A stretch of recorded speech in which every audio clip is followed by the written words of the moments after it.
की चर्चा है। नैमिष सारण्य की पावन पवित्र भूमि लखनऊ के आगे निहिसार एक पावन पवित्र उत्तर प्रदेश में ही है जगह नैमिष सारण्य। अच्छा, हम लोग बड़े सौभाग्यशाली हैं कि यूपी में है, उत्तर प्रदेश में है। क्यों? अयोध्या में श्री राम, मथुरा वृंदावन में श्री कृष्ण, काशी में महादेव, नैमिष सारण्य चक्रतीर्थ महाराज जहाँ कलयुग का प्रवेश ही नहीं है, जहाँ सौनक आदि 88,000 ऋषिगण आदि विद्यमान है। और उसी नैमिष सारण्य में बैठ करके हमारे सौनक जी महाराज सूत जी को दिव्य आसन देकर के प्रश्न कर रहे हैं। कह रहे सरकार, हम सभी जीवों के ऊपर अज्ञान रूपी अंधकार का दुकल पड़ा हुआ है, कृपा करके उसे दूर करने की कृपा करें महाराज, उसे दूर करें। देखो, बंद कमरा हो, बंद कमरे में बाहर से खूब टार्च मारो, खूब लाइट जलाओ, क्या अंदर जाएगा? नहीं जाएगा। ऐसी ये शरीर है, इसके अंदर काम, क्रोध, मद, लोभ, मात्सर्य, ईर्ष्या, द्वेष, छल, कपट, पाखंड रूपी विकार के जो अंधकार है वो अंदर पड़े हुए हैं। और अंदर जाने का कोनो जगह है? कोनो गलती से चीर दिया जाए तो महाराज भर जो है लाल लाल शरबत बहने लगेगा, रक्ताभिषेक हो जाएगा, पीड़ा होने लगेगी, फिर हॉस्पिटल जाओ भैया, उसको सिलवाओ, टाके चलवाओ, बच गए तो ठीक है, वरना सीताराम फिर श्मशान ले जाओ। इसलिए अज्ञान का अंधकार कैसे दूर होगा? ज्ञान के प्रकाश से। सौनक जी महाराज का गुण देखिए, कथा मृत रसा स्वाद कुशल, परमात्मा की कथा सुनने में बड़े कुशल श्रोता हैं।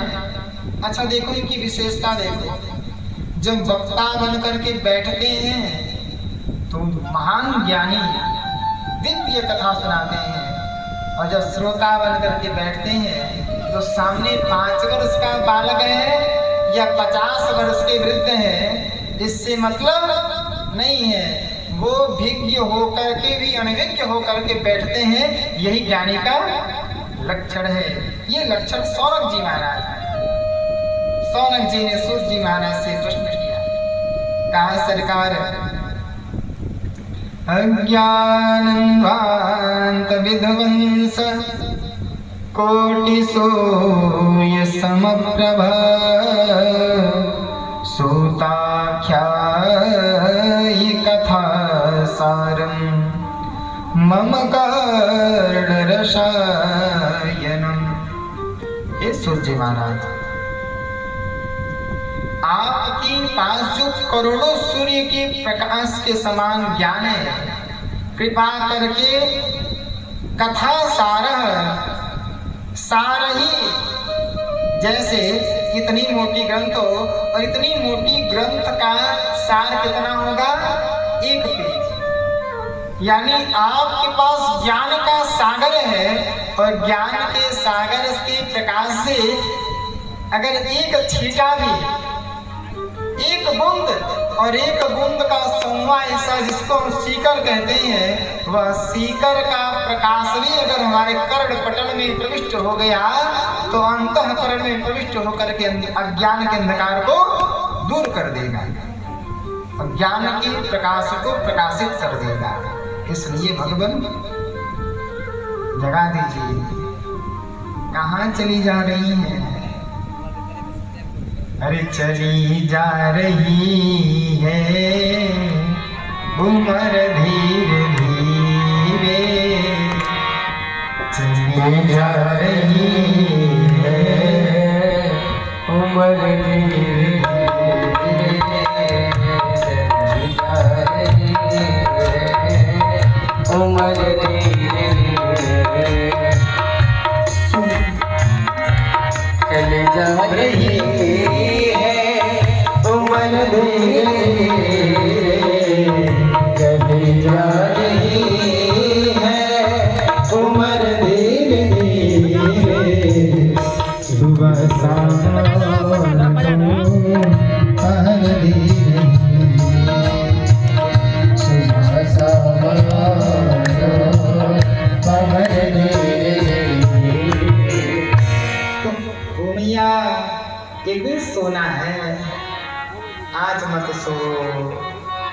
हम तो ऐसे हैं कि चिमोटी बच्ची चिमोटी लगा देते जग जाओ, क्योंकि आपके पड़ोस में जो रहेंगे वो हमारे ही हाथ समझ लो, इशारा करो चिमोटो धीरे से जगाओ, सो जग जा।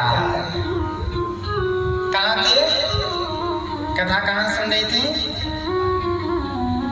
भैया कहो निद्रा देवी आ गई थी, हमारे सखी हैं। सुनिए, सूत जी महाराज से सोनक जी ने प्रश्न किया, कहा सरकार कृपा करके हमारे अज्ञान को दूर करिए, आपके पास गुरु जी की बड़ी कृपा है। क्यों?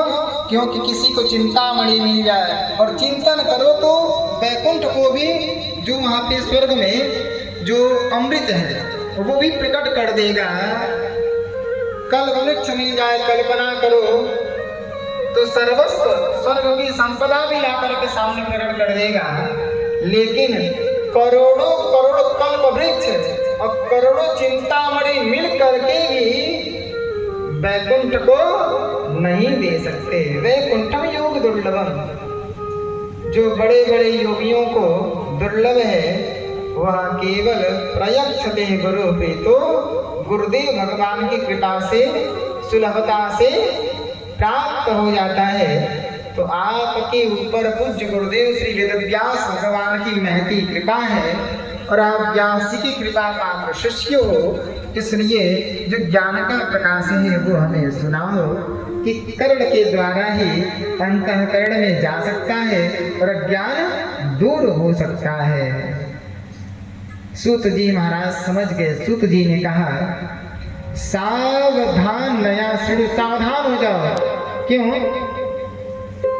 क्योंकि कोई भी व्यक्ति किसी को महंगी वस्तु देता है तो सावधान कर देता है, भैया ये बड़ा महंगा है, संभाल करके इसको धरना। सावधान या श्रेणु, तो भागवत बड़ी महंगी ग्रंथ है। भागवत से महंगा संसार में कोई दूसरा ग्रंथ बना ही नहीं है। भागवत जी इतने महंगे हैं कि ब्रह्मांड में कोई ऐसा जन्म ही नहीं लिया जो इसकी पूर्ति कर सके महाराज, इतने महंगे। क्यों? परमात्मा का प्राण ही भागवत है जिसकी कीमत लगाई नहीं जा सकती। तो यहाँ बड़ा सुंदर भाव दे रहे हैं, हे सौनक जी महाराज, ये जगत जगदीश का है और जो जगत में रह करके डूबा रहता है वो दिन रात परेशान रहता है, और जो जगत में रह करके जगदीश में डूबा रहता है वो तो आनंद की मस्ती में रहता है। इसलिए सुनिए, हर प्राणी की मृत्यु का भय है, ध्यान से सुनिएगा।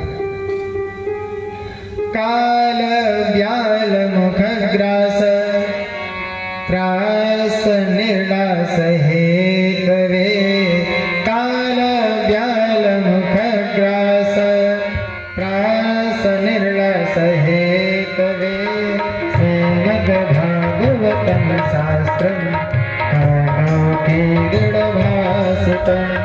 श्रीमद् भागवतम शास्त्रम कालोकीर्णभासितम।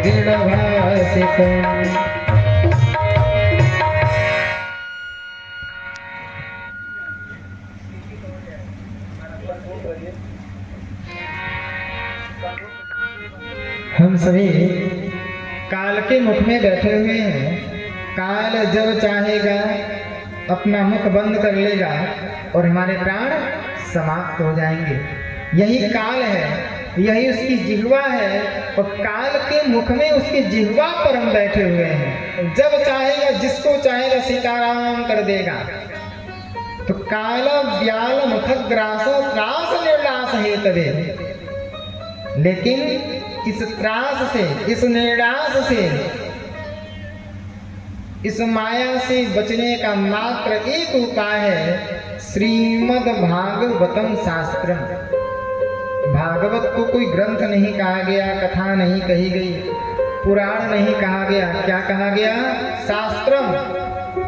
शासनात् त्रायते इति शास्त्रः, जो शासन करे वही शास्त्र है। तो जब तक जगत पे भागवत रूपी धर्म ग्रंथ का शासन था, तब तक ब्राह्मण क्षत्रिय वैश्य शूद्र सब एक साथ रहते थे, सब बड़े छोटे का सम्मान करते थे। और जब से ये अंग्रेजी व्यवस्था आ गई, हम अंग्रेजी व्यवस्थाओं के गुलाम हो गए, तब से हमारे आपके अंदर बड़े छोटे का भाव आ गया, दुराव आ गया, छुआछूत का भाव आ गया। ऐसा हमारे शास्त्र में कहीं है ही नहीं छुआछूत जिसका शब्द हो। छुआछूत शब्द तो बना ही नहीं है शास्त्र में। ये सरकारें जो आई हैं, इन सरकारों ने अपनी रोटी सेकने के लिए